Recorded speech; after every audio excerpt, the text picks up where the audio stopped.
Before we begin, if this story moves you, please subscribe to the channel and follow along to the end. Leave a comment below with your city. Want to know how far this story travels. There is a particular kind of quiet that settles over a man who has been alone long enough. It is not the quiet of peace. It is not the quiet of contentment. It is the quiet of a house where the clocks still run, but no one winds them anymore, functional, persistent, and completely without warmth. Calhoun Briggs had lived inside that quiet for 3 years.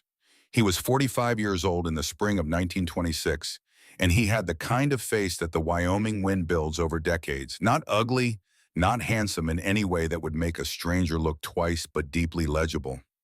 The way old fence posts are legible, the way stone walls are legible, built to last and shaped by everything they had endured. His hands were the hands of a man who had never once in his adult life gone to bed with work left undone. His shoulders carried the particular set of someone who had learned early that no one was coming to help. The ranch had been his father's first. Josiah Briggs had bought the land in 1905 with money he had saved for 11 years working cattle drives from Texas to Montana, and he had built the house himself with lumber. He hauled 40 miles on a wagon that broke down twice on the journey. Cal had grown up on that land. He had learned to ride on it, learned to track on it, learned the particular language of sky and soil that told a man when the weather was turning before the clouds gave any sign. When Josiah died in 1919, he left the ranch to both his sons equally. The older son, Cal, stayed. The younger son, Emmett, tried. That was the most honest thing Cal had ever thought about his brother, and he had thought it many times in the years since Emmett's death. Emmett had tried. He was not a dishonest man. He was not a cruel man. He was a man who had been born with a restlessness in his chest that he never found the right name for, and he had spent his whole life mistaking that restlessness for ambition, for wanderlust, for anything other than what it actually was. Fear of being ordinary, fear of being rooted, fear that if he stayed in one place long enough, the place would reveal that he was less than he had always imagined himself to be. Emmett had married a woman named Catherine in 1912. They had a son named Shepard in 1913. By 1915, Catherine had taken the boy to her mother's house in Cheyenne and not come back, and Emmett had not asked her to. After that, Emmett drifted. He came back to the ranch in seasons of winter. Here, a planting here, and each time he was good company and good help, and genuinely glad to see his brother. And each time he left again, when the season changed, as if he were a man who could only exist in transition, never in arrival. In 1921, when Cal had been laid low for 6 weeks with a fever that had the doctor making 2 trips out from Laramie, Emmett had come back and managed the ranch. He had made a decision during that time, a financial decision, a loan from the Laramie Cattlemen's Bank, to cover operating costs, and he had signed papers that Cal never fully read, because Cal trusted his brother in the way that men trust the people they have known since childhood, which is to say completely and without examination. Emmett died in January of 1925. A horse, a patch of ice, a ditch.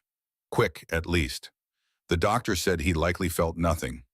He left behind a 12-year-old son who had grown up mostly in Cheyenne, a handful of debts, 17 letters addressed to his brother that he had never sent, and a restlessness that could no longer do anyone any harm. Cal had driven to Cheyenne and brought Shepard home without being asked because there was no one else to ask, and because the boy was an extension of his brother, and because the one thing Cal understood completely was obligation. He was not certain in those first months whether what he felt for the boy was love. He was certain that he would not abandon him. In his experience, those two things eventually arrived at the same place. Shepard Briggs was 13 years old and suspicious of everything that had not yet proven itself reliable, which was most things. He was not sullen. He was watchful. There is a difference, though adults frequently confuse the two. Sullenness is performance, a signal sent outward asking to be noticed. Watchfulness is strategy information gathered quietly, processed internally, conclusions held close until the evidence warrants sharing them. Shep had lost his father twice, once when he was 2 years old and did not understand it, and once when he was 12 and understood it completely. He had spent the intervening years watching his mother rebuild her life with the careful economy of a woman who could not afford another mistake, and he had learned from her the particular discipline of not wanting things too loudly until you were reasonably certain you could keep them. He missed his father in the way you miss a person you never fully had, with a grief that had no clean edges, that shaded into anger at the borders that sometimes in the dark felt less like mourning and more like a complaint about the general injustice of how people were made. He liked his uncle. He would not have said this out loud yet, but he had been watching Cal Briggs for a year and had not yet found evidence of the things he was watching for cruelty, indifference, the particular carelessness of a man who was present in body but nowhere else. Instead, he had found a man who did what he said he would do, who explained things without condescension, who admitted when he was wrong about the weather or the condition of offense without making a performance of it. Shep was not ready to call this love either. He would have called it data, promising data. When Cal told him in February of 1926 that he had placed an advertisement in a newspaper that a woman might be coming to the ranch that she might stay, Shep had processed this information with the same watchful quiet he applied to everything. He had asked one question. Does she know what she's coming to? Cal had looked at him for a moment before answering. I told her the truth in the letters. What she does with that is her choice. Shep had nodded. This was acceptable.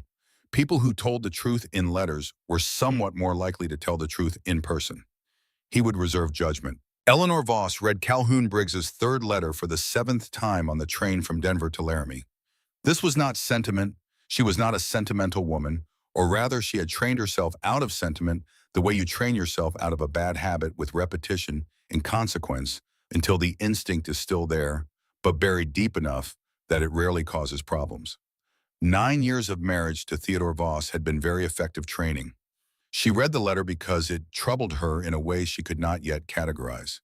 Theodore had written her beautiful letters when they were courting. She still remembered the quality of them, the precise vocabulary, the careful structure, the way each sentence seemed to have been composed with the awareness that it might be saved and reread. She had saved them. She had reread them. She had believed them completely. They were not lies exactly. Theodore had believed what he wrote at the time he wrote it. He had believed in his version of her, the version he could accommodate, the version that fit inside the life he had already designed. His letters had described his intentions for her more than they described her, and she had been 20 years old and too inexperienced to know the difference. Calhoun Briggs's letters were not beautiful. The vocabulary was plain. The sentences were short. There was no architecture to them, no sense of a man composing for posterity. The third letter, which she was reading for the 7th time, said this: I want to be straightforward with you before you make a decision that can't easily be unmade. The ranch is working land. The house is clean, but it is not comfortable in the way you may be accustomed to. The winters here are not mild. My nephew Shepard is 13 and has had a difficult few years and is not easy with strangers, though I believe he is essentially a good boy. I cannot promise you happiness because I don't think that is an honest thing to promise. I can promise that I will not deceive you about what this life is and that I will not ask you to be less than you are. If those things matter to you, perhaps write back. She had written back. She had written back because in 9 years of marriage, she had not once been told, I will not ask you to be less than you are, and she had not fully understood until she read those words in a plain letter from a stranger in Wyoming how much of her life had been spent making herself smaller. Theodore had not been a violent mouth. This was important, and she was careful to be precise about it because imprecision in either direction did damage to women who had suffered more than she had and to the truth. Theodore had been a man of requirements. He required order. He required correctness. He required that the house run without friction, that his wife move through social situations without error, that the version of Eleanor Voss presented to the world be consistently immaculate. He had not beaten her for failures. He had simply withdrawn, gone cold, in a way that was perfectly calibrated to produce the maximum anxiety in a woman who had been taught that a man's approval was the primary measure of her worth. She had spent 9 years learning to live inside his requirements. She had become genuinely skilled at it. This was the thing she was most ashamed of. Not that she had been managed, but that she had managed herself so thoroughly that by the end she could no longer always tell the difference between what she actually wanted and what she had concluded she should want. Theodore died in the autumn of 1917, a heart, a staircase, a Tuesday morning. She had been 30 years old. She had not cried at the funeral. This had alarmed her more than anything in the preceding 9 years. She had stood at his grave in her black dress on a gray November morning and waited for grief, and what had come instead was something she could not name at the time and could still only approximate now, a vast, terrifying openness. As if a wall she had leaned against for 9 years had simply ceased to exist, and she had to learn at 30 years old how to stand without it. She had spent the following 9 years learning. She had managed the Voss estate competently. Theodore had not expected her to understand finance, which meant he had never arranged for her not to understand it, which meant she had quietly learned it on her own during the years when he believed she was occupied with acceptable female pursuits. She had discovered in his absence that she had opinions about most things and that her opinions were frequently correct. She had discovered that she was capable of making decisions under pressure without dissolving. She had discovered, slowly and with considerable surprise, that she was more than the shape Theodore had made of her. What she had not discovered was what to do with all of it. She was 38 years old. She was competent and self-sufficient and completely directionless in the way that people sometimes are when they have spent so long reacting to circumstances that they have never developed the habit of choosing. She did not want another Theodore. She did not want to be managed. She was not certain she wanted to be married at all, except that she was also tired of the particular loneliness of a life lived entirely within her own counsel, and she was honest enough with herself to know it. The advertisement had been plain. Widower 45 working ranch outside Laramie, Wyoming, seeks capable woman of good character for companionship and partnership. Not a romantic proposition. An honest one. She had almost not written. Then she had written. Then she had almost not sent it. Then she had sent it. 3 letters later, she was on a train to Wyoming, watching the land go flat, and then flatter, and then open into something so wide it made her chest feel strange, as if her lungs were accustomed to a smaller sky. Cal was 15 minutes late. She was standing on the platform with her 2 cases when the wagon came down the road at a pace that suggested the driver was not urgently concerned about her comfort. She watched him pull up, took him in the way she had learned to take people in quickly and without appearing to do it. Tall, broad through the shoulders, face like something that had been left out in the weather for a long time and was better for it. He was looking at the platform with an expression she could not read yet, which was unusual. She could read most people's expressions before they opened their mouths. He climbed down from the wagon and walked toward her without hurrying. Mrs. Voss? Not a question, not a greeting exactly, an acknowledgement. Mr. Briggs? She matched his register. The horse?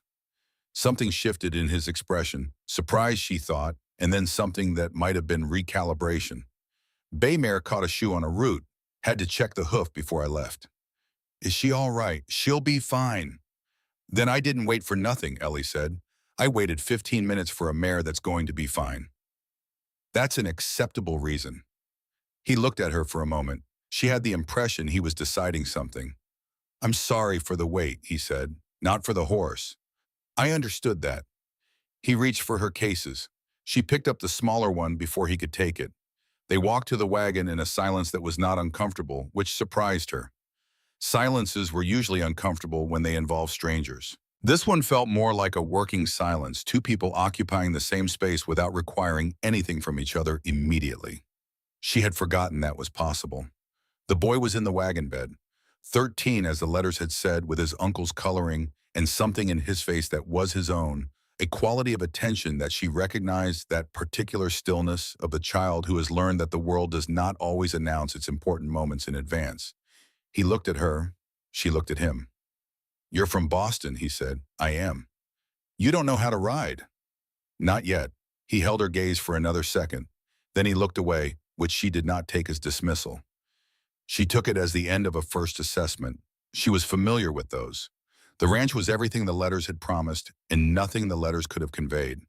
The house was clean. It was also austere in the way of a space maintained by someone who had no interest in comfort for its own sake. Every object present because it was useful. Nothing present because it was pleasing. The kitchen was functional. The parlor had a single chair and a wooden table and a shelf of books that had been read, she could tell by the spines, many times. There were curtains on the kitchen window. Blue faded to the color of winter sky. She noticed them because they were the only thing in the room that had been chosen rather than acquired.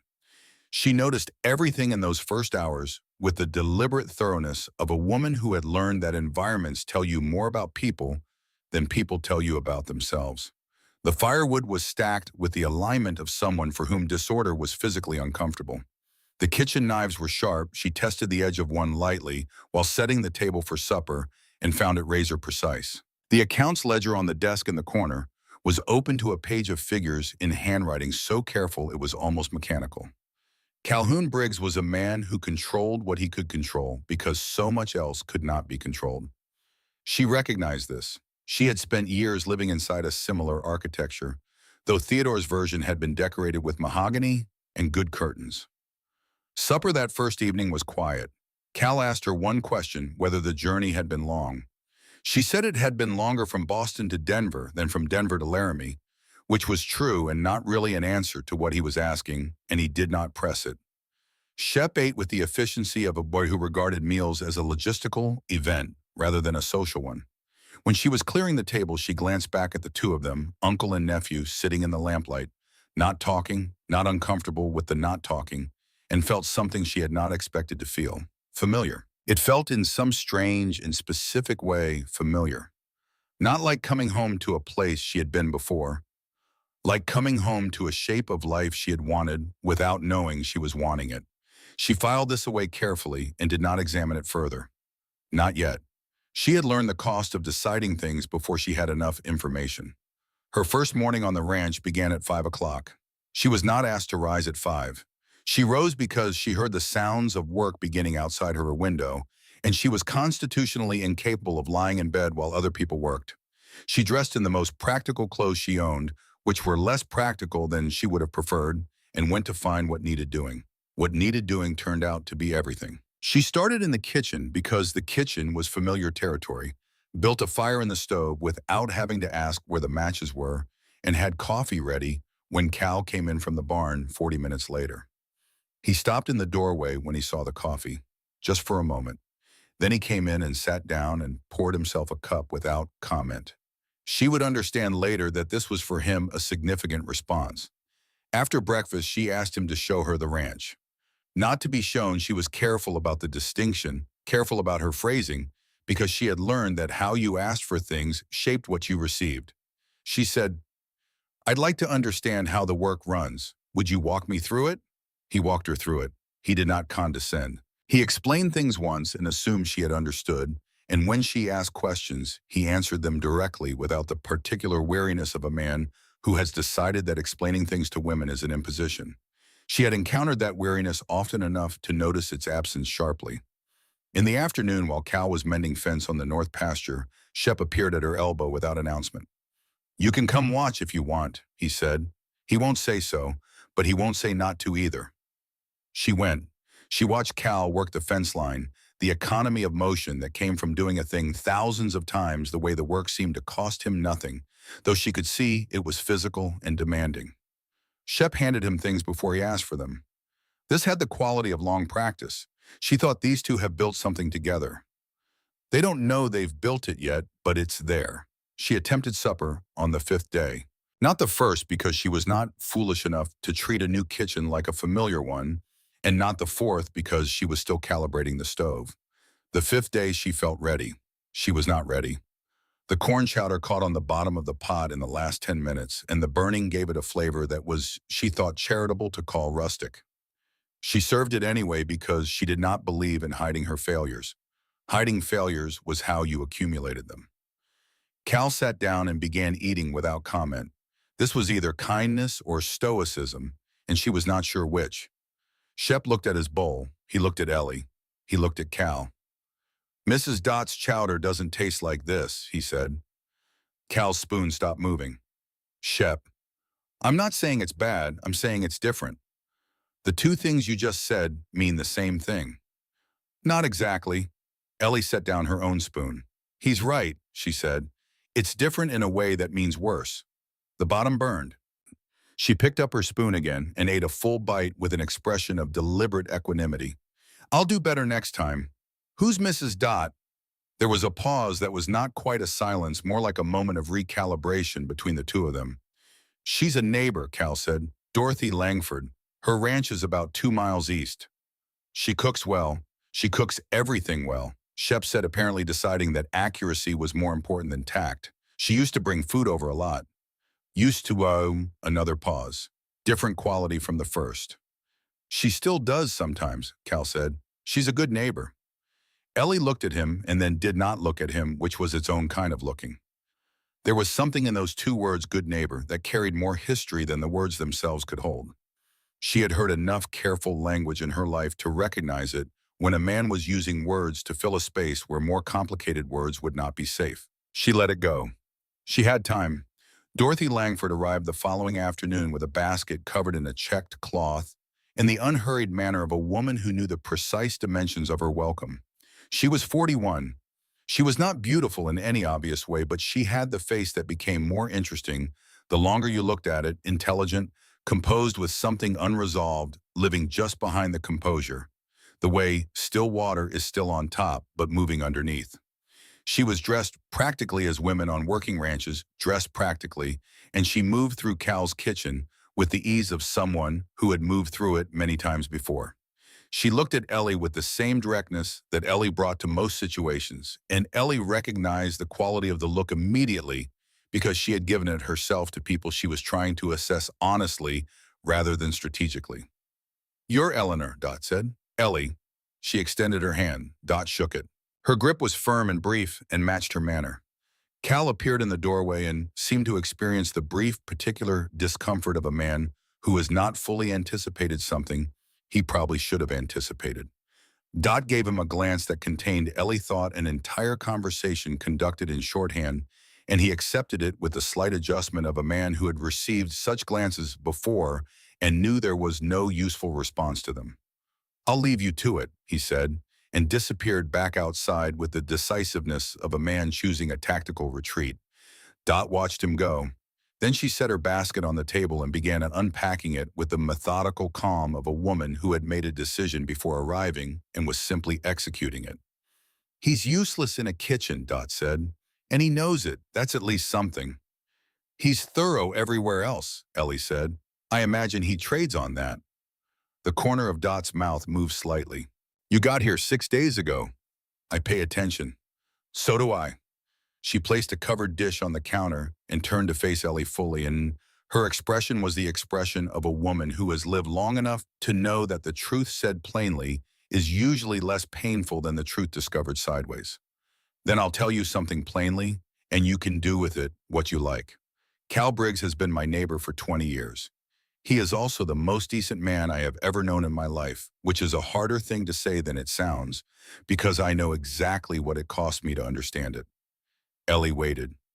"I have been in love with him for 12 years, Dot said.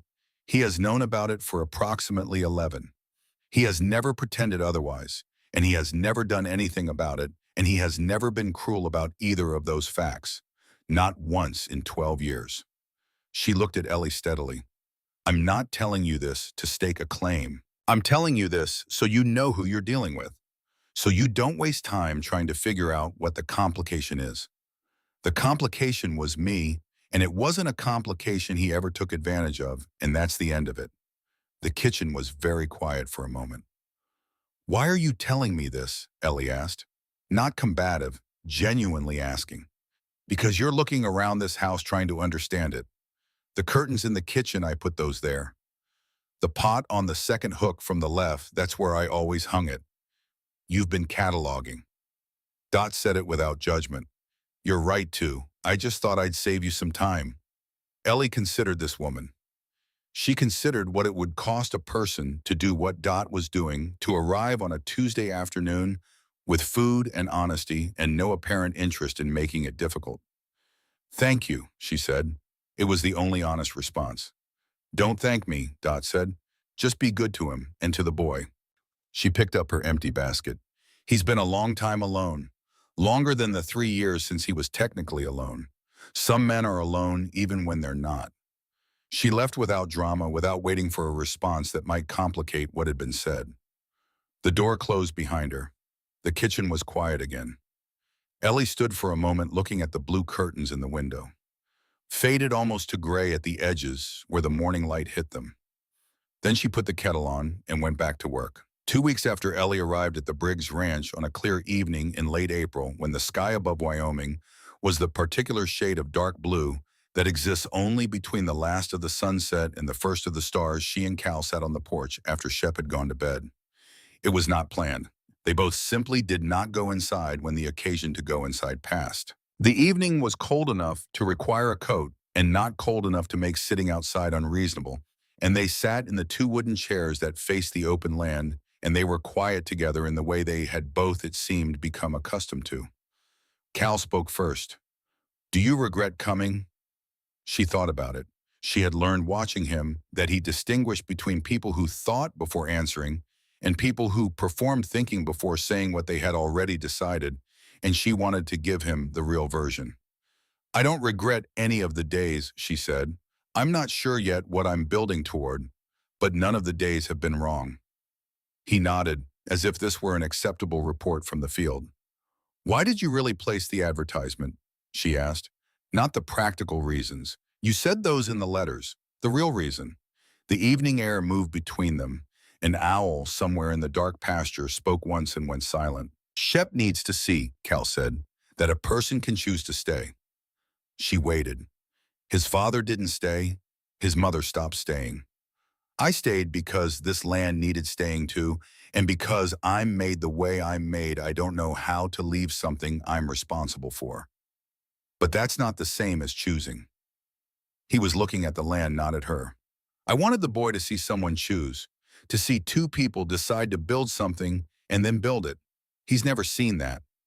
Ellie looked at the land too, at the vast dark of it, at the particular silence of a place that had been worked by human hands and still belonged essentially to itself. "What about Emmett?" she said. The question sat between them. She had not intended to ask it tonight. She was not certain she had intended to ask it at all. It had simply come the way questions do when you have been patient long enough that the patience itself creates a kind of pressure. Cal was quiet for so long she thought he might not answer. "Emmett was the opposite of me," he said finally. "Same blood, completely opposite. I stayed too long. He couldn't stay long enough."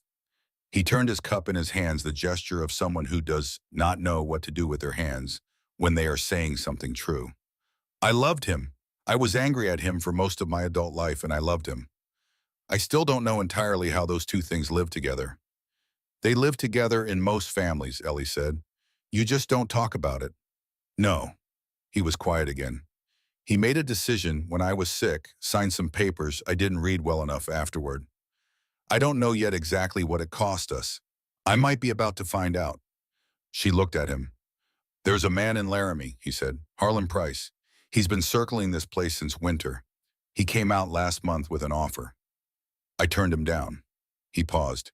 He didn't seem like a man who took no for an answer. "What kind of man does he seem like?"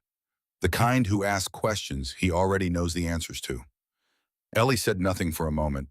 She was thinking about Theodore, about a different kind of man who asked questions he already knew the answers to, though Theodore's questions had been social rather than financial weapons deployed in drawing rooms rather than across a desk. "When he comes back," she said, "I'd like to be there." Cal looked at her. It was, she thought, the first time in 2 weeks that he had looked at her with something other than careful neutrality, something more like genuine attention, the kind you bring to a thing that has surprised you. "All right," he said. The stars were fully out now. The owl had gone wherever owls go. The land lay open and dark and enormous in front of them, as it had lain for 1,000 years before they were born and would lie for 1,000 years after they were gone, patient and indifferent and completely beautiful. Neither of them went inside for another hour. A few days later, on an ordinary Wednesday morning, the mail arrived with a letter from a law office in Cheyenne. It was addressed to Cal. He picked it up from the table and looked at the return address for a long moment. Then he set it back down without opening it. Ellie was in the doorway to the kitchen. She saw him set it down.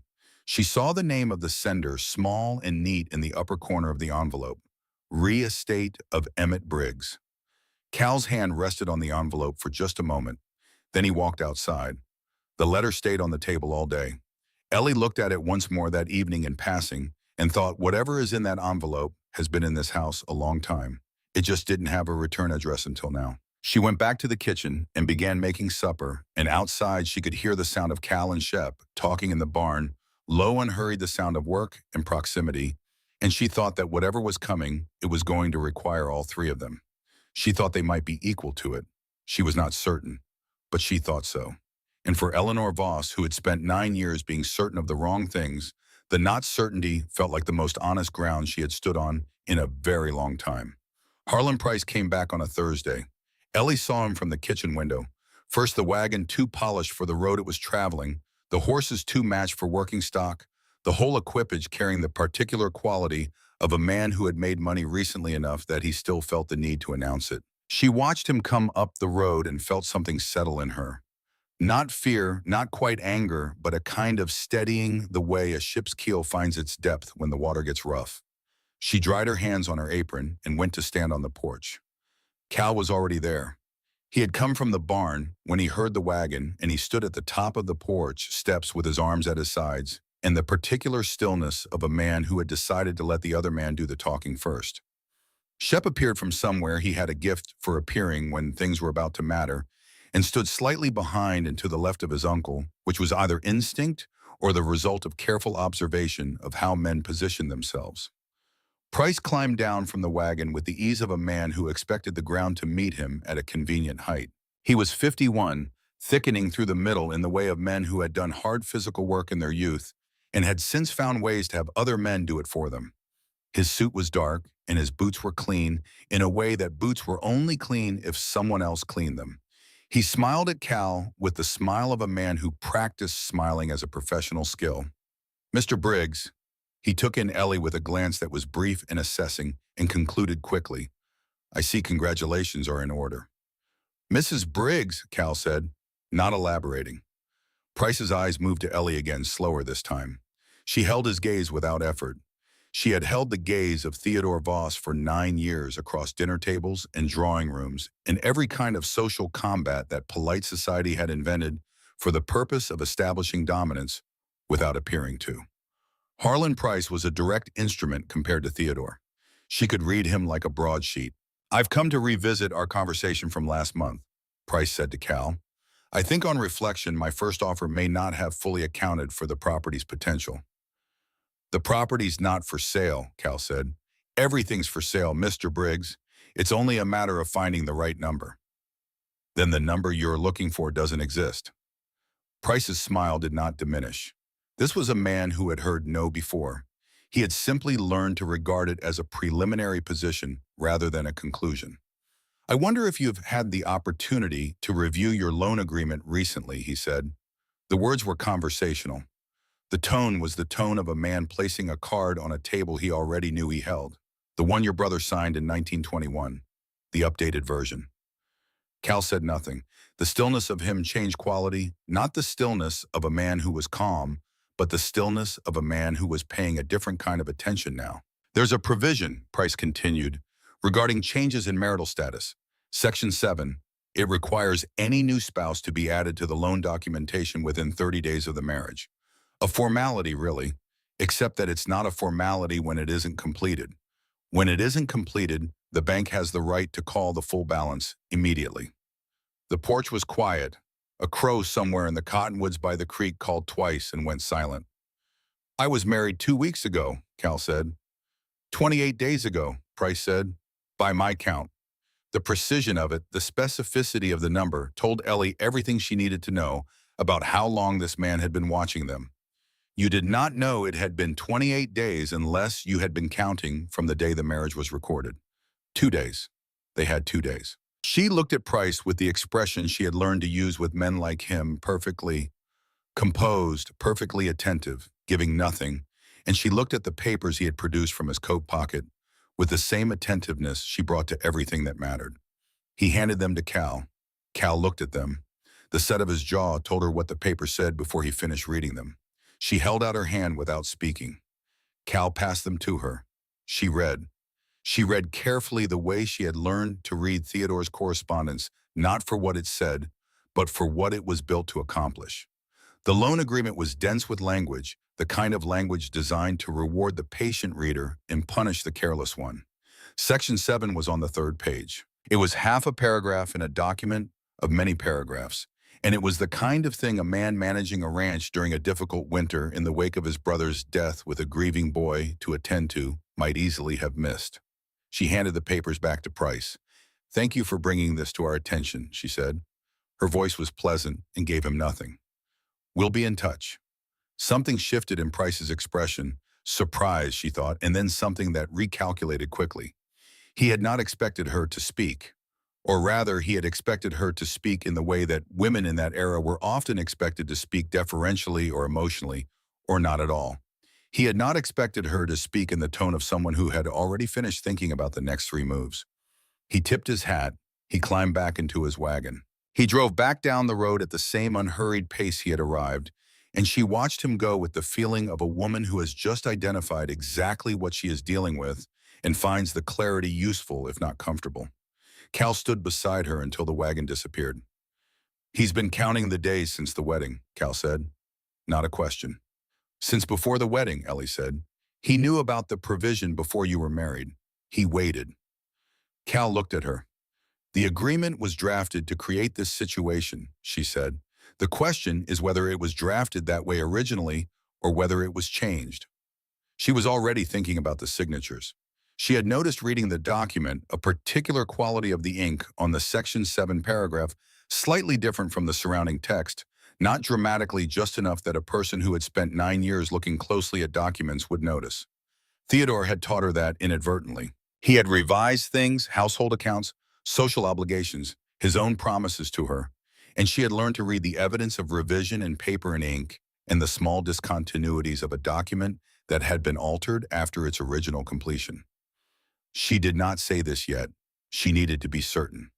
"We need to go to the bank tomorrow," she said. "I want to see the original." They went to the bank in Laramie the following morning, all three of them, though Cal had suggested that Ellie and Shep might remain at the ranch. Ellie had simply gotten into the wagon. Shep had gotten in after her. Cal had picked up the reins without further comment. Price was not at the bank when they arrived, which was either coincidence or strategy. She suspected. Strategy suspected he preferred to have his clerks manage the initial encounter and save himself for the moment when a decision needed to be ratified rather than made. The clerk who received them was young and uncomfortable, in the way of young men placed in situations where their authority is uncertain. They were shown the loan documentation. The original, the clerk assured them, fully signed and notarized. Ellie read it again. This time she read it with the sole purpose of looking at Section 7, at the ink, at the consistency of the type at the notary stamp in its relationship to the surrounding text. The stamp was slightly off-register with the paragraph it authenticated. Not dramatically. Just enough. In the wagon on the way home, she told Cal what she had seen. He was quiet for a long time. The road ran flat and straight between fields of winter-pale grass, and the sky above them was the enormous open sky of Wyoming that she was still, after 3 weeks, not entirely accustomed to. "You're certain," he said. "I'm certain enough to look further," she said. "I'm not certain enough to make a claim yet." "How do you know what to look for?" She considered how to answer this. "Theodore managed a great deal of money," she said, "and he was meticulous about documentation. I watched him closely for 9 years, and I learned, without his intending to teach me, that documents tell you things their authors don't mean to tell you. The weight of the pen, where someone paused, where the ink is slightly different because the pen was dipped again." She looked at the road ahead of them. "He thought I was learning the household accounts. I was learning everything else." Cal looked at her, that look again, the one that was not his neutral assessment, but something more direct. "What else do you need?" he said. "The original purchase documentation from 1905, she said. "Your father's papers, the records that exist before Price had any access to the bank's files." "Those would be at the county office," Cal said. "Then that's where you need to go," Ellie said. "You know those records better than I do. You know what your father signed and when. If the original agreement didn't have Section 7, the county records will show it." He nodded, the kind of nod that was a decision, not just an acknowledgement. "I'll go tomorrow morning," he said, "early, before Price knows I'm in town." Shep, who had been sitting in the wagon bed with the studied inattention of a boy who was in fact paying close attention to everything, said, "I'll come." "You'll stay at the ranch," Cal said. "I know things," Shep said. "I hear things. Sometimes I know things you don't know yet." Cal looked at him over his shoulder. "Like what?" like the fact that Mr. Alderton used to work at the bank before Price owned it. Mr. Morrison told me when I went with him to the county market last month. He said Alderton was the one who kept all the old records and that Price let him go when he bought the place and that Alderton was sore about it for a long time. He met his uncle's eyes steadily. If somebody changed the papers, Alderton would know. The wagon moved through the midday light. Cal faced forward again. "Where does Alderton live?" he said. "East end of town," Shep said, "near the old church." Cal left before dawn the next morning. Ellie heard him go, heard the particular sequence of sounds that a careful man makes when he is trying not to wake a household, the slow creak of the floorboard he always avoided. Then the door, then silence. She lay in the darkness for a moment and thought about what he was going to find and what they would do with it, depending on what that was and whether the shape of this fight was one they could win. She was not afraid exactly. She had been afraid in her marriage to Theodore in a way that had no sharp edges, a chronic ambient fear, the kind that becomes invisible because it never fully stops. This was different. This was a specific threat with specific edges, and specific threats with specific edges were in her experience manageable in a way that ambient ones were not. You could fight a thing you could name. She rose at 5 and went to work. At mid-morning, when she was beating a rug on the porch rail and the day had gone clear and cold and brilliant, she heard a horse and turned to find Cal coming up the road. He was moving at a pace that was not urgency, but was not leisure, either the pace of a man who had found what he was looking for and was carrying it carefully. He came up the porch steps and handed her a folded piece of paper. It was a copy she had not expected him to produce a careful transcription he had made himself in his mechanical handwriting of the original purchase agreement from the county records. The original dated 1905, signed by Josiah Briggs and the previous bank owner, a man named Colworth, and notarized by a county clerk whose name was not Price's clerk and whose stamp was not Price's stamp. No Section 7, not a word of it. The original loan had no provision about marital status, no penalty clause, no 30-day requirement. It was a straightforward agricultural loan with terms that were in the context of 1905 entirely ordinary. Ellie read it twice. Then she folded it and held it. "Alderton," Cal said. "I went to see him after the county office." She looked up. He was at home. He didn't want to talk at first. Cal sat down on the porch step. He did not sit down often. She had learned he was a man who generally remained in motion when there was motion to be maintained. The fact that he sat meant something. "I told him about Emmett, about how my brother signed papers when I was sick, when I was trusting him to manage things, and how my brother was a man who didn't read carefully enough and was too proud to say when he was in over his head. He was looking at the road, the way he looked at things that cost him something. I told him Emmett was dead, and that I had his boy at home, and that whatever Price had done, he had started doing it to my brother before he finished doing it to me." Ellie waited. "Alderton kept the records," Cal said. "He kept his own copies when Price let him go. He said he kept them because he didn't feel right about some of what he'd seen, and a man who doesn't feel right about something and does nothing about it at least owes the world the evidence."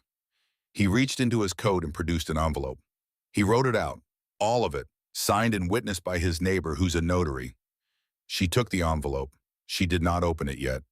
"You told him about Emmett," she said. "Yes." That wasn't easy. No, she thought about the man who had gotten up before dawn and driven to town alone, not because she had asked him to, but because he had heard what she saw and had gone to do the part only he could do. She thought about what it had cost him to sit in William Alderton's kitchen and tell a stranger the story of his brother's failure to use the hardest thing he knew as the instrument of a necessary task. She thought this is what it looks like when a person brings everything they are to a problem instead of only the parts they're comfortable with. She opened the envelope and read what Alderton had written. That evening, after Shep was in bed, Cal received an anonymous letter. It arrived under the door. She heard it, a soft sound she almost dismissed as the wind, but when she came downstairs for water, there it was on the floor, a single sheet folded once. She brought it to Cal in the parlor. He read it. His face did not change. She could not help it. "What does it say?" He handed it to her. The handwriting was plain and unidentifiable. The message brief: "Drop this or someone you care about gets hurt. Price's patience isn't unlimited and neither is mine." She set the letter on the table. She did not feel the thing she might have expected to feel, the cold contraction of fear that a threat is designed to produce. She felt instead a clarifying anger, the kind that burned clean and steady and gave you something to work with. This was not Theodore's ambient management. This was a man frightened enough of losing to send a letter in the dark, and men who sent letters in the dark were men who had already run out of better options. He knows the documentation won't hold, she said. He sent this because he knows. Maybe, not maybe. If he were confident in the legal position, he wouldn't need this. She looked at the letter. He needs you to be afraid. It means he's afraid. Cal looked at her. We go to the hearing, she said, with everything we have. He was quiet for a moment. In the parlor, the lamp burned low and the window showed a rectangle of dark sky and cold stars. And the house was quiet around them, with the particular quiet of a building at night that is full of sleeping and waking in equal measure. There's something I almost did, he said. That night I got the letter, before I decided to go to Alderton. She waited. I almost decided to sell, he said. The numbers he's offering would set you and Shep up somewhere. Somewhere without this hanging over it. She said nothing yet. I was close to it, he said. I was sitting right here and I could see it, the clean version, the version where nobody gets threatened and nobody has to fight and I can just stop. He turned the cup in his hands. And then Shep came in the next morning and told me about Alderton, and I thought if I sell because I'm afraid I'm teaching that boy that fear is a good enough reason to let go of something true. And Emmett already taught him that. I wasn't willing to teach it twice. Ellie looked at him. You didn't tell me you were afraid, she said. Not reproach, observation. No, you could have. I know. He held her gaze, held it without flinching, which was she was learning what he did instead of looking away. I'm learning. Some things I learned to carry alone so long that I forgot they didn't have to be carried that way. She thought about 9 years in a house where showing your uncertainty was a liability. She thought about how long habits of self-protection persist after the threat that created them has passed. So do I, she said. The lamp burned. The house was quiet. Tomorrow, she said, we take what we have to Theodore Fitch in Cheyenne. Reverend Fitch can write to his brother tonight, and we can be there by noon. You've been thinking about this. Since Laramie, she said, since I saw the ink. They went to Reverend Fitch in the morning. Aldous Fitch was a man who had spent 20 years in rough country and had developed the particular theological disposition of a man whose faith had been tested by practical circumstance more than once and had each time survived in a modified but more durable form. He was spare and dry-humored, and he listened without interrupting, which was rarer than it should have been. When Cal and Ellie finished laying out what they had, he sat back in his chair and looked at the ceiling. I've known Harlan Price for 20 years, he said. I've watched him operate. I've watched him pick up property when the owners were distracted or desperate or didn't read carefully, and I've sat here every Sunday preaching about justice to a congregation that includes men like him, and I've wondered what exactly justice was supposed to look like in practical terms. He looked down from the ceiling. I'll write to Theodore tonight. He can be here by Thursday. The hearing is Friday, Cal said. Then he'll be here by Thursday.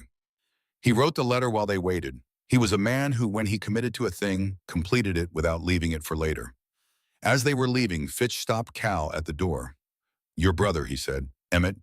He came to me once, maybe 2 years before he died. He didn't come to confess exactly. More to think out loud. He paused. He knew what he'd signed. He knew it wasn't right. He just couldn't figure out how to undo it without telling you what he'd done, and telling you was the thing he couldn't make himself do. Cal stood in the doorway. He was ashamed, Fitch said. Not of the mistake, of not being the man you thought he was.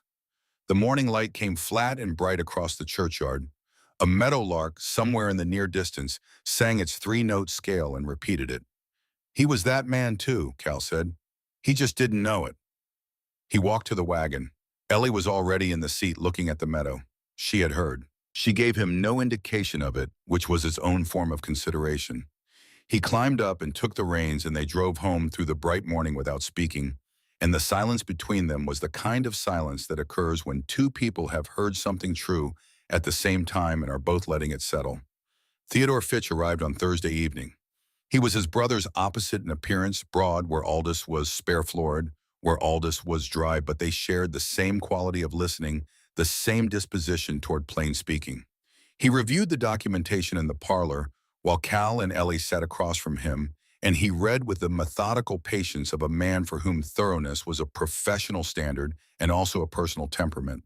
He asked 4 questions. They answered them. He asked 3 more. They answered those. Then he sat back and looked at the fire in the grate. The amended Section 7 is fraudulent, he said. The original notarization doesn't authenticate the section because the section wasn't there when the notarization occurred. Alderton's testimony confirms the amendment was made after the fact. He picked up the county record Cal had transcribed. And this establishes that the original loan agreement, the one your father and Colworth actually signed, contained no such provision. Price is enforcing a clause that doesn't legally exist. He'll fight it, Cal said.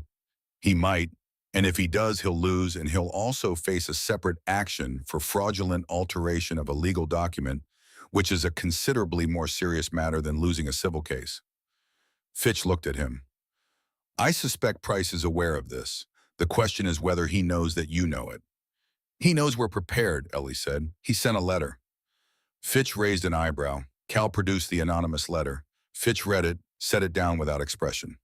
All right, he said. Tomorrow we take all of this in front of Judge Harker and we let the record do what the record does. When Fitch had gone to his room, Ellie and Cal sat alone in the parlor for a while. The fire had burned down to coals, and neither of them moved to add wood.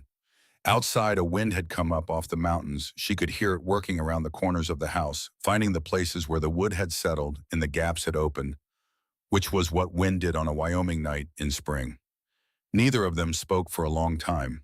Then Cal said, "Whatever happens tomorrow, I want you to know that I'm glad you came." She looked at him, not because of the hearing, not because of what you found in the documents. He was looking at the coals, because of all of it, every day. Ellie sat with that for a moment. She thought about all the ways she could respond, the careful ways, the measured ways, the ways she had learned to respond when she was not certain how much it was safe to give. So am I, she said. They went to their separate rooms and did not sleep much, and in the morning they drove to Laramie with Theodore Fitch as the light came up cold and clear across the plains, and none of them spoke about the night before because some things do not need to be elaborated upon. They simply need to have been said. The hearing was held in the county courthouse in Laramie, in a room that smelled of wood polish and old paper, and the accumulated weight of decisions that had mattered to the people who had sat in it before them. Price was there with his own lawyer, a man from Cheyenne who wore an expensive suit, and the specific confidence of someone who had won often enough in this room to have stopped preparing as thoroughly as he once had. Judge Harker was 71 years old. He had the face of a man who had heard every variety of human argument and had developed a finely calibrated sense of which ones were worth his full attention. He read the documents that Theodore Fitch presented with the same methodical patience that Fitch had brought to them the evening before. When he was done, he looked up. "Counselor," he said to Price's lawyer, "Section 7. Price's lawyer stood. He made his argument. It was well constructed, and the terms were precise, and it would have been sufficient if the documentation had been what Price had represented it to be. Then Theodore Fitch presented the county records. The original agreement, the notarization, the Alderton affidavit, the physical evidence of the ink. Price's lawyer requested a recess. Judge Harker denied it. The room was very quiet. The provision in question, Judge Harker said, was not present in the original authenticated agreement and was subsequently added without the knowledge or signature of the barring party. The amendment is fraudulent and therefore unenforceable. He set the documents down with the deliberateness of a man closing a chapter. Furthermore, I'm referring the matter of the alteration itself to the county prosecutor's office. Mr. Price, I suggest you arrange a conversation with your attorney at your earliest convenience, a different conversation than the one you came here to have." Price sat very still. Whatever he had thought would happen in this room, it was not this. The specific confidence of his lawyer had gone somewhere Ellie couldn't identify. She looked at Cal beside her. He was looking at the judge, and his face was the face he wore when he was completing a task that had required everything he had, not triumph, not relief exactly, but the particular quiet of a man who has carried a weight to its destination and set it down. She thought he'll need to sit with this later. The relief will come later, when he's alone with the land. She thought, I'm glad I'm here for the before and the after. On the road home from Laramie, Cal stopped the wagon. Not for a reason she could see, not an obstacle in the road, not a horse that needed adjustment. He simply stopped, and they sat in the open air of a Wyoming afternoon that was clear and still, and full of the particular quality of late spring light that touches everything with an almost painful precision. I almost sold, he said, as if the thought had been sitting in him all day waiting for a moment quiet enough to be spoken fully. I know, she said. I should have told you that night, when I was deciding. Not after. She looked at the road ahead. The grass on both sides ran flat to the horizon, broken only by the distant line of the mountains. You told me now, she said. It's not the same. No, she agreed, but it's not nothing either. Most people don't tell you at all. She turned to look at him. I kept things from Theodore. Not important things, or what I thought at the time weren't important things. I kept them because I had learned that showing him my uncertainty was dangerous. I kept the habit long after the danger was gone. She paused. I'm still carrying it. I didn't tell you about going to the library in Denver when I was researching property law before I even arrived. I should have said, this is what I'm doing, and this is what I'm looking for. Instead, I said nothing until I had something certain to report. He looked at her. We're both learning, she said, separately and together. That seems honest. The afternoon light moved slowly across the mountains. A hawk hung motionless above the field to their right, held in place by something invisible. Yes, Cal said. He picked up the reins. They drove the rest of the way home in silence, but it was a different silence from the ones that had come before it, not the working silence of two people managing proximity, not the careful silence of two people avoiding what they hadn't yet said. It was the silence of two people who had said a hard, true thing and were sitting with what had opened up. When they came over the last rise and the ranch came into view, the house and the barn and the fence lines running out into the enormous land, and the blue curtains in the kitchen window, visible even from this distance, a small square of color in all that wide, pale space, Cal slowed the horses. He didn't say anything, neither did she. But she thought that this was what the letters had not been able to tell her, and what she had had to come all this way to learn, that a place looked different when you had fought for it. That it looked different when you had stood beside someone who did not run when running would have been easier, and who told you the truth even when the truth made them less impressive. She was not certain yet what she was building here. She was not ready to call it by the names that were available to her, but she was certain it was real. And she was certain for the first time in a very long time that real was enough to go on. The ranch felt different after the hearing. Not easier exactly. The work was the same, the horses still needed. Tending the fences still needed walking. The accounts still needed their weekly reckoning in Cal's careful handwriting. The land did not care what had happened in a courthouse in Laramie. It required the same things from them that it had always required, with the same indifference to whether they were equal to the requirement. But something had shifted in the quality of the silence inside the house. The envelope from the Cheyenne law office still sat on the desk in the parlor. Cal had moved it once from the table to the desk, but had not opened it. Ellie did not ask about it. She had learned the difference between things that needed pressing and things that needed time, and this was a thing that needed time. Whatever Emmett had written in those 17 letters, whatever the law office held in that envelope regarding his estate, it would arrive when Cal was ready for it to arrive, and not before. She was patient. Patience was, she had discovered over the past 9 years, one of the few genuinely useful things her marriage to Theodore had given her. Not the submissive patience of a woman who had learned to wait because she had no alternative, but the operational patience of a woman who had learned that timing was a form of precision, that knowing when to act was as important as knowing how. She was still learning when to apply which kind. 3 days after the hearing, Dot came with a basket. She knocked this time. Ellie noticed it, the small, formal gesture of it, the 3 deliberate knocks, rather than the easy familiarity she suspected had preceded them in the years before Ellie's arrival. She opened the door, and Dot came in with the basket and set it on the table and began unpacking it with her customary efficiency, and for a few minutes they simply worked alongside each other in the kitchen without requiring conversation, which was its own kind of acknowledgement of how far they had come in a short time. Shep appeared in the doorway, looked at the basket, looked at Dot, and said, "Is that the apple cake?" It is, Dot said.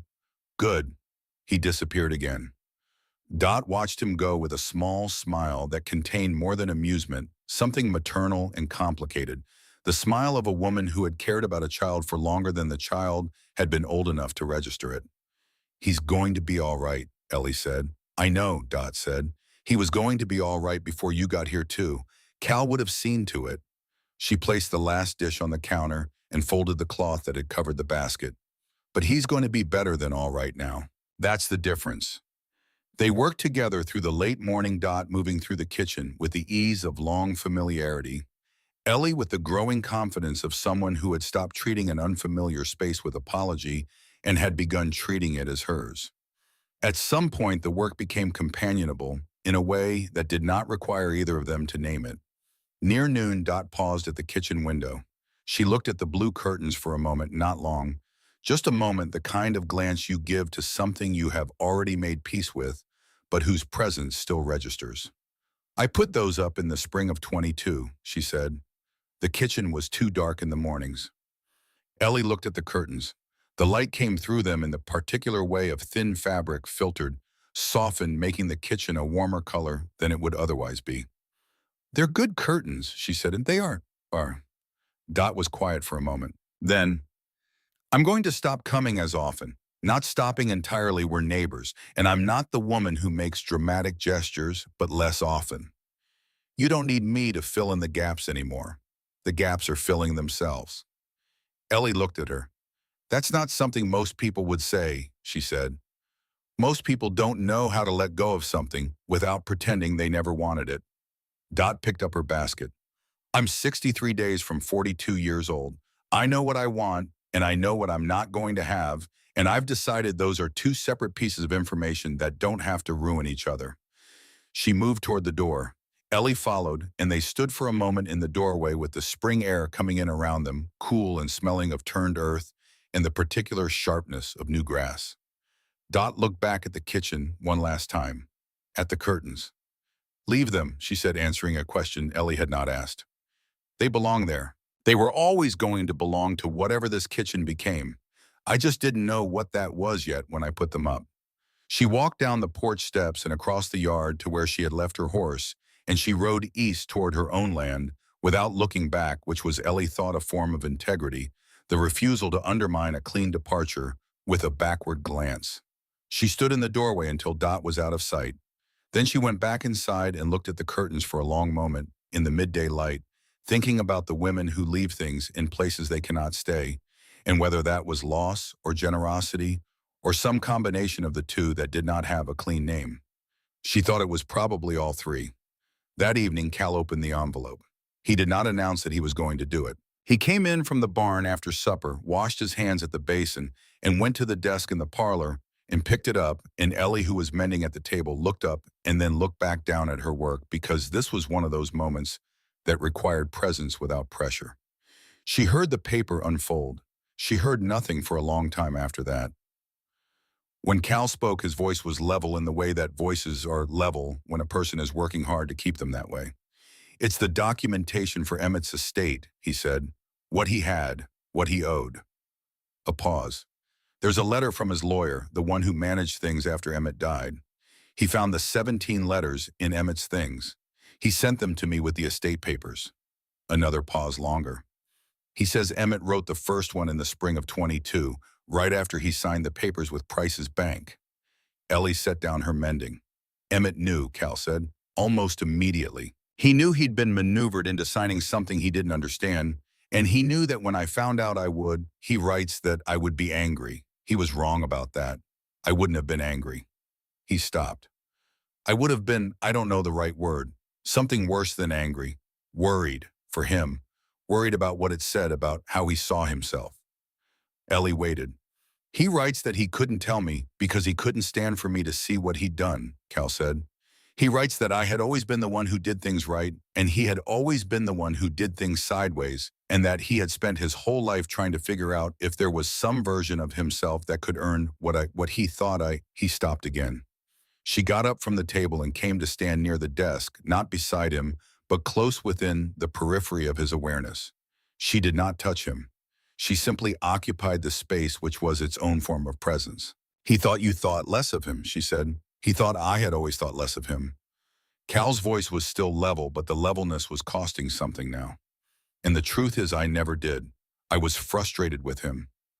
I was sometimes frightened for him, but he was my brother. He was the only person in the world who remembered the same childhood I remembered. He set the letter down carefully as if it were fragile, as if it were something that needed to be treated with a care it had not received before. He spent his whole life running from a judgment I never made. The parlor was quiet. Outside, the Wyoming dark was total no moon tonight, just the vast spread of stars that Ellie still was not entirely accustomed to, that still sometimes made her stop whatever she was doing and simply look. "May I read them?" she said. "The letters, not tonight, whenever you're ready."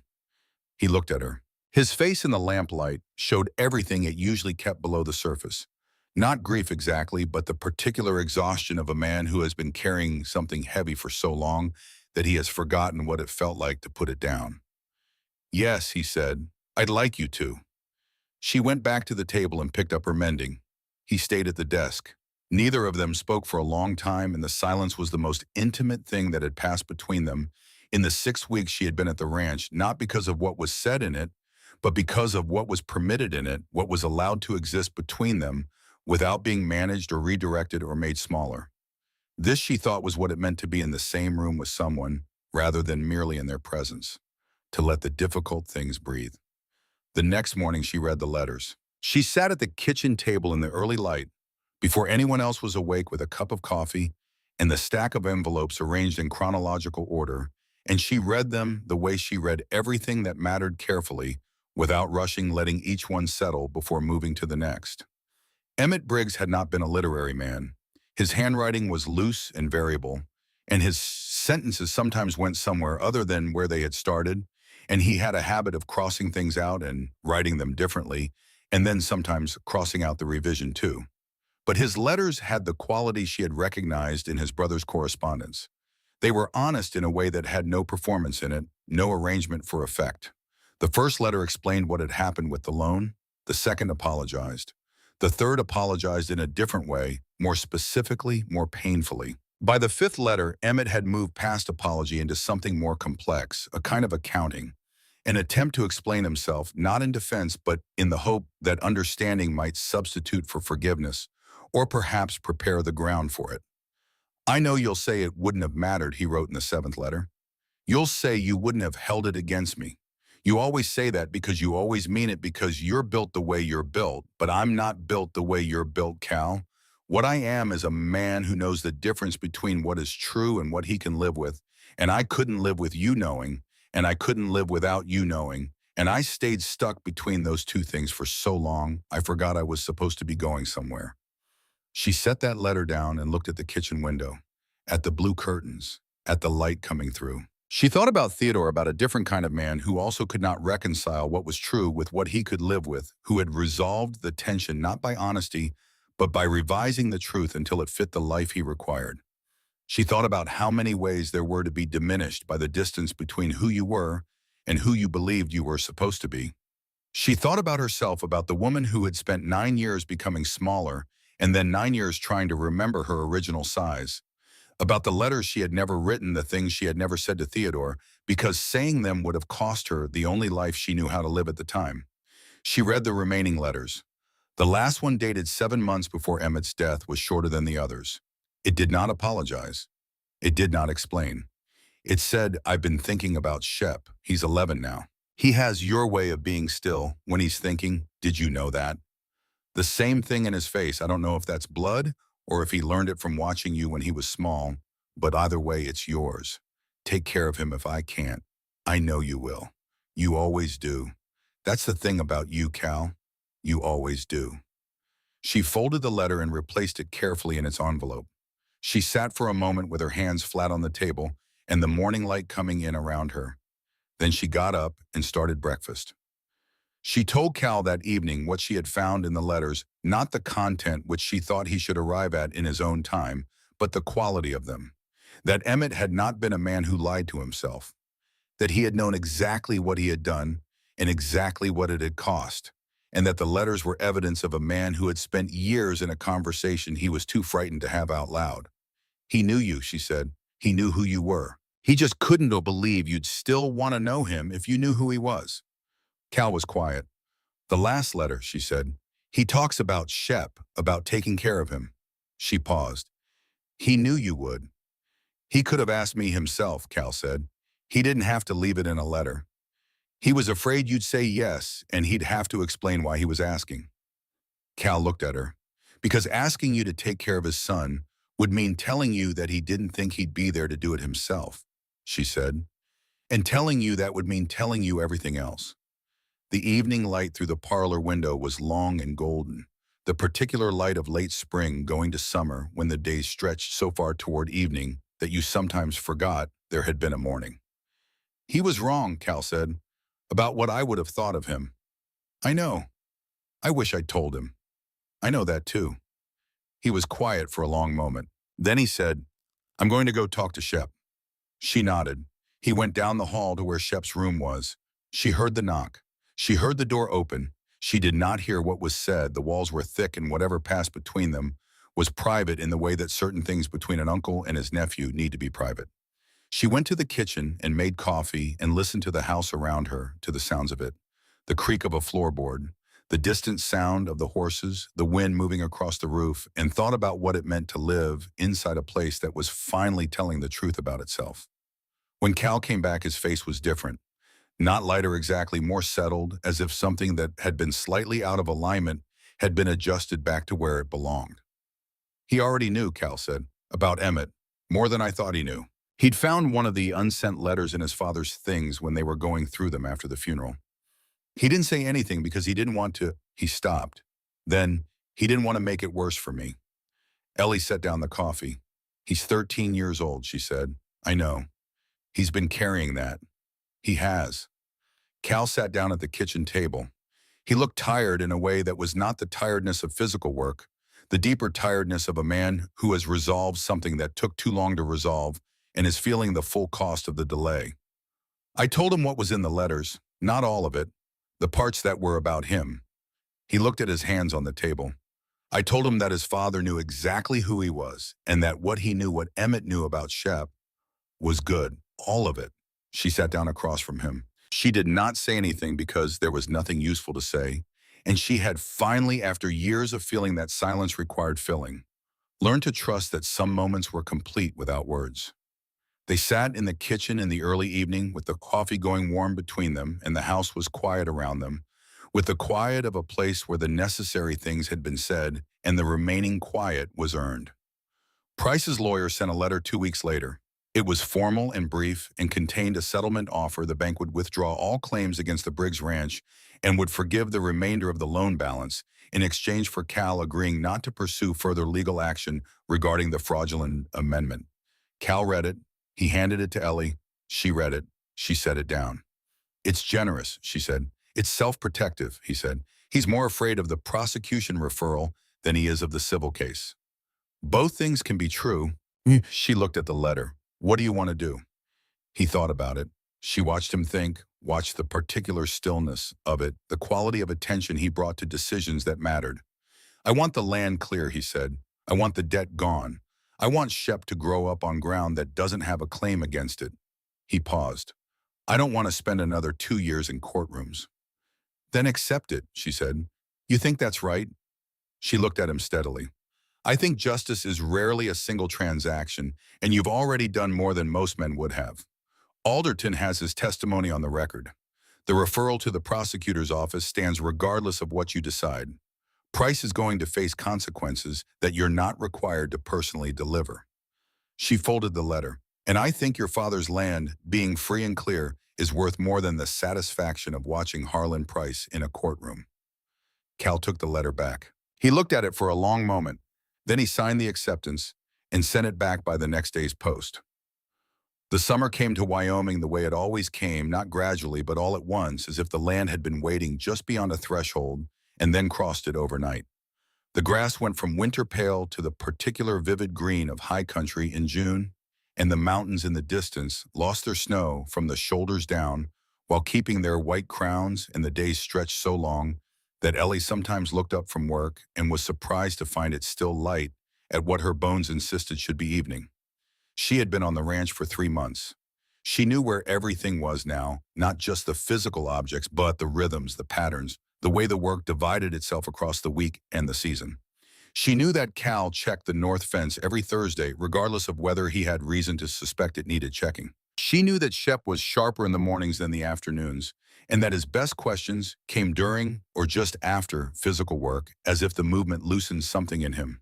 She knew that the bay mare had a preference for being approached from the left and would accept almost anything from that angle that she would resist from the right. She knew that Cal Briggs was a man who expressed what he felt through what he did, that he had no language for tenderness that was not also a language for work, and that understanding this required you to pay attention to the work. He had fixed the window latch in her room without being asked. He had replaced the chair at her end of the kitchen table with a slightly taller one because he had noticed her adjusting her posture at meals. He had one morning set a cup of coffee on the porch railing exactly where she stood to look at the mountains in the early light, 30 minutes before she came outside, and said nothing about it when she picked it up. These were not gestures she was accustomed to. Theodore's gestures had been large and visible and calibrated for an audience gifts that arrived when others could see them, being given courtesies extended in public and withdrawn in private. What Cal did was private in the sense of being entirely between them, witnessed only by the morning or the kitchen or the particular acre of Wyoming land where it occurred. She did not know yet what name to put on what she felt about this. She was wary of her own conclusions in matters of the heart, wary with good reason, and she did not want to mistake gratitude for love or comfort for certainty. But she had decided not going to be so cautious that she missed the thing that was actually in front of her. In late July, on an evening when the heat had finally broken, and the air had the particular freshness of a summer night after rain, she found Cal in the barn after supper. He was working on a saddle, a repair that was not urgent, but that he had been meaning to get to for weeks, the kind of task that revealed in the doing of it that the person had decided to stop putting it off. She leaned against the doorway and watched him work for a moment before he acknowledged her presence. "Shep's reading," she said. "He asked me what inalienable meant." "What did you tell him?" "I told him to look it up and then tell me what he thought it meant." She paused. He came back 20 minutes later with a 3-sentence explanation that was mostly correct. The corner of Cal's mouth moved. "He's going to need schooling beyond what we can give him here," she said. "Proper schooling. He has a real mind." "I know." Cal didn't look up from the saddle. "I've been thinking about that. There's a good school in Laramie. Boarding if necessary, though I'd rather he wasn't boarding at 13. She had looked into this without telling him because she had found she was still, despite herself, despite the conversation on the road home from the courthouse, inclined to complete her thinking before she shared it. She was working on this. If I drove him in 3 days a week through the fall, it would keep us from having to board him. Cal set down the awl and looked at her. "That's 3 days a week of driving," he said. "Both ways. I'm aware of the mathematics. You'd be willing." It wasn't quite a question. It was the kind of statement a person makes when they are testing whether something they have started to believe is actually true. "Yes," she said. He held her gaze for a moment. Then he looked back at the saddle. "I'll look into the school," he said. "I already have the information," she said. "When you want it." He was quiet for a moment. Then he said without looking up, "3 months ago, I didn't know your name." "No, I wrote you a letter telling you I couldn't promise you happiness." "You did." "I want to revisit that," he said.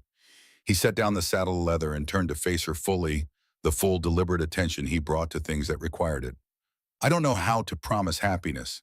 I don't think anyone does, honestly. But I can tell you that when I think about the next 20 years, you're in all of them.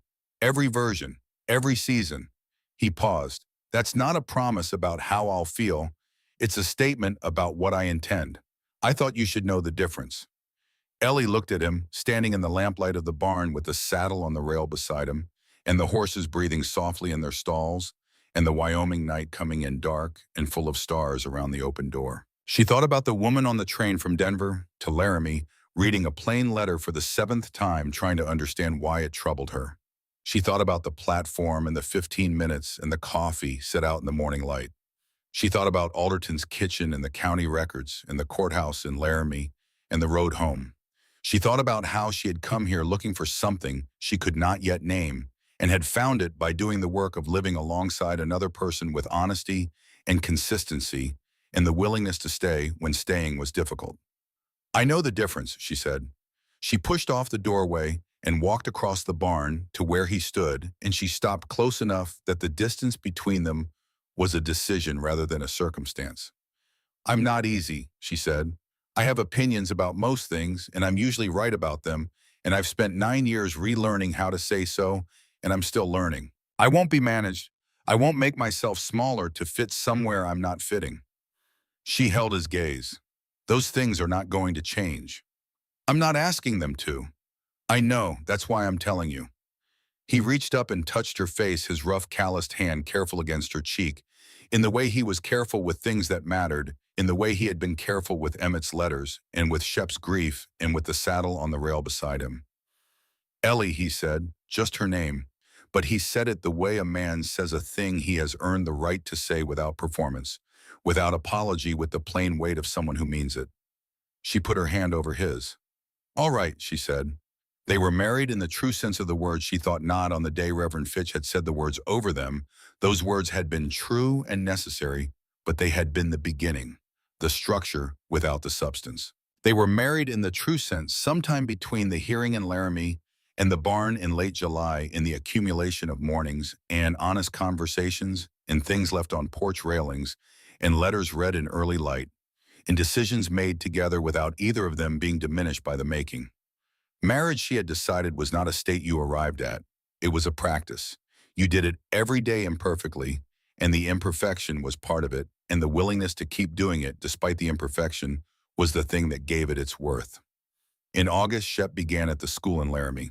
He was skeptical on the first morning. She could see it in the set of his shoulders as she drove the wagon into town, the watchful containment of a boy who had learned not to want things too loudly until he was certain they were real. On the third day, he came out of the school building at the end of the afternoon, carrying 3 books that were not his own and talking before he reached the wagon. The teacher has a theory about the railroad and the homesteaders, he said, climbing up beside her. I think she's wrong about part of it. I told her so. What did she say? She said I was possibly right and that I should write out my argument and bring it Thursday. Ellie picked up the reins. Are you going to? I've already started it in my head, he said. I need to find some of the records from the county office to make the case properly. She looked at him, at this boy who had his uncle's stillness and his father's restlessness in something of his own that was purely himself, something she did not yet have a name for, but recognized as the shape of a particular kind of future. I know someone at the county office, she said. He looked at her. Then he grinned, sudden and unguarded, the grin of a boy who had not yet learned to be careful with his own delight, who had decided somewhere in the past 4 months that certain people were worth the risk of being unguarded around. It was, she thought, the best thing she had seen in a long time. The summer went to fall the way Wyoming summers went, quickly, without apology, the light changing almost overnight from the long gold of August to the shorter, sharper light of September, the mountains putting their snow back on the grass, going from green to amber, to the particular winter pale that she recognized now as the color the land wore when it was settling in for the long work of endurance. She had been on the ranch for 6 months. She knew this place now. Not completely. She did not think you ever knew a place completely, that places like people kept revealing themselves in layers, that the knowing was a process rather than a destination. But she knew it in the way you know something you have worked alongside that has required things of you and received them and given things in return. She stood at the kitchen window on a morning in early October when the first real cold had come down from the mountains overnight, and the grass was stiff with frost in the early light. Cal was already in the barn. She could see the barn door open, could see the warm yellow of the lamp inside. Shep was still asleep. She could hear the particular silence of an upstairs room with someone sleeping in it, the quality of quiet that was different from the quality of an empty room. She had a letter to write. She had been putting it off, not from reluctance, icky, but from the feeling that it required more care than she had been able to give it. It was to a woman she had known in Boston, a friend from before Theodore, who had written twice since Ellie's departure, asking how the West had received her and whether she was all right. She sat down at the kitchen table with the coffee and the paper in the early light coming through the blue curtains, and she wrote, "I am more than all right," she wrote. "I am something I don't have an adequate word for yet. I am a woman who came a long way to find out what she was made of, and discovered in the finding that she was made of more than she knew. The winters here are not mild as I was warned. The work is real, and sometimes the work is everything. There is a man who doesn't waste words, and a boy who uses them precisely, and a kitchen window with blue curtains that someone else hung and left behind, and all of it, the work and the man and the boy and the curtains, feels like it was always going to be mine. I just had to go a long way to get here. I am for the first time in longer than I can accurately calculate entirely where I mean to be." She stopped writing and looked at the last sentence for a moment. Then she folded the letter and set it aside to finish later and got up to start breakfast. Because the morning was doing what mornings did and the barn door was open and there was work to be done, and she was, as she had written, entirely where she meant to be. The coffee was hot. The light was coming. Outside, the frost lay silver across the whole enormous land, and in the barn the lamp was burning, and presently she would hear boots on the porch and then the door, and the day would begin in earnest the way days did when they were actually yours. She was ready for it. She had been, she thought, ready for a long time. She had just needed somewhere worthy of the readiness.